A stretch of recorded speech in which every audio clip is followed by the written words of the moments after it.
제닛 옐런 재무장관이 연방의회에다가 편지를 보냈습니다. 의회 리더한테 공화당 측, 민주당 측 상원, 하원 전부 다 편지를 보냈습니다. 뭐라고 보냈냐면은 특별한 비상조치가 좀 필요하다. 지금 부채 위기에 대응하기 위해서 그것을 대처하는 이 부채 위기 상당히 심각하죠. 엄청나게 많은 돈을 지금 막 쏟아내지 않았습니까? 그 전부 다 빚입니다. 지금 미국의 빚이 30조 달러를 넘어선 지가 벌써 옛날 얘기가 돼버렸습니다.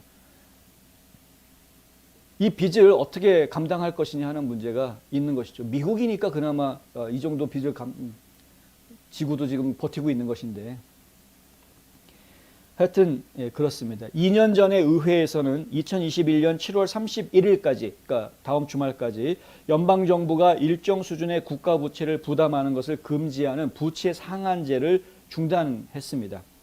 옐런 장관은 연방재무부가 7월 30일 주정부 및 지방정부 유가증권의 판매를 시리즈 유가증권의 판매를 중단할 것이라고 의회에 통보했습니다. 따라서 의회는 연방정부의 디폴트 그러니까 채무 불이행을 막기 위해서 다음 주 안에 조치를 취해야 되는 이제 그런 상황이 되어버렸습니다. 좀 갑자기 이렇게 불과 일주일 남겨놓고 이런 식으로 행동하면 좀 곤란하긴 한데 어쨌든 좀 갑작스럽게 이런 일이 지금 진행이 되고 있는 것이죠.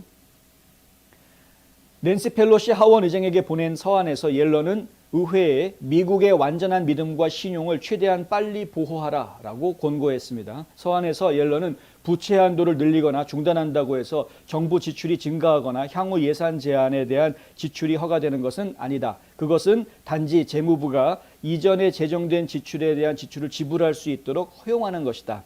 현재 부채 수준은 모든 이전 지출과 세금 결정의 누적 효과를 반영하고 있으며 이는 시간이 지남에 따라 양당 행정부와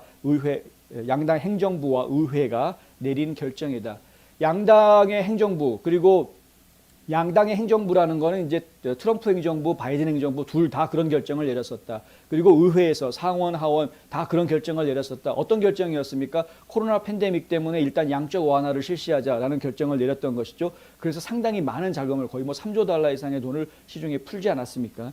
그러니까 이러한 것들이 결국은 부채의 급증을 가져왔던 것이고 이 부채를 갚아나가는 의무를 시행을 해야 되는데 그 시한 안에 이 부채를 갚아나갈 수 없는 상황이 지금 연출되고 있기 때문에 이것을 갚기 위해서는 또 다른 부채를 또 내야 되는 부채를 갚기 위해서 또 돈을 끌어당겨야 되는 이런 상황이 지금 나오고 있는 것으로 그렇게 이해가 됩니다. 그러니까 결국에는 돈을 갚기 위해서 부채 문제를 해결하기 위해서 또 다른 부채를 내다가 돌려막기를 해야 되는 이런 상황인데 그 돌려막기 하기 위해서는 이 부채 상한제라는 것을 다시 풀어야 된다. 이거 중단해서는 안 돼. 부채 상한제를 지금 어떤 조치를 좀 취해야 된다. 지금 이야기를 지금 하고 있는 것이죠. 아까도 말씀드렸지만 왜 하필이면 일주일 남겨놓고 이런 일들을 벌이고 있느냐. 진작부터 이게 몰랐을까요? 과연 왜 이런 일이 미리 대처를 하지 못하고 이제 와가지고 갑자기 급하게 이런 요구를 하는지 상당히 좀 심각하다. 지난주 월스트리트 저널에서 보고한 피치라는 회사가 있는데 피치라는 회사는 3대 신용평가 기관 중에 하나라고 하는데요. 이 피치라는 회사에서 부채 수준 증가로 인해서 미국의 신용도를 부정적 전망, 네가티브 아웃룩이라고 발표했답니다. AAA 등급은 유지를 시켜주긴 하지만 네가티브 아웃룩, 전망이 그렇게 부정적이다라고 이야기하는 그런 상태로 지금 등급이 지금 이렇게 좀 떨어지는 모습을 보여주고 있다. 미국의 지금 경제라는 것이 달러가 전 세계 기축통화로 사용이 되고 있는 그것을 좀 너무 믿고 과신하고 있는 것이 아니냐. 이것은 잘못 조절하면 언제든 위기가 될 수도 있다. 미국이 디폴트를 선언한다는 건 얼마나 창피스러운 일입니까? 그리고 만약에 그런 일이 벌어진다고 하면 이 EU, 유럽 국가라든가 영국도 마찬가지고 프랑스도 그렇고 더군다나 중국도 지금 위안화를 어떻게든 전 세계적인 기축통화로 만들기 위해서 지금 노력하고 있는데 그러니까 지금 일대파란이 벌어지게 되는 겁니다. 더욱 이 미국이 미국답지 않은 상황이 되는 미국이 지금 가지고 있는 미국의 위상에서 추락하는 그런 상황으로 연결될 수밖에 없는 상황이 벌어지게 된다. 미국의 군사력 하나만으로 지금 버티고 있는 것이 아니다.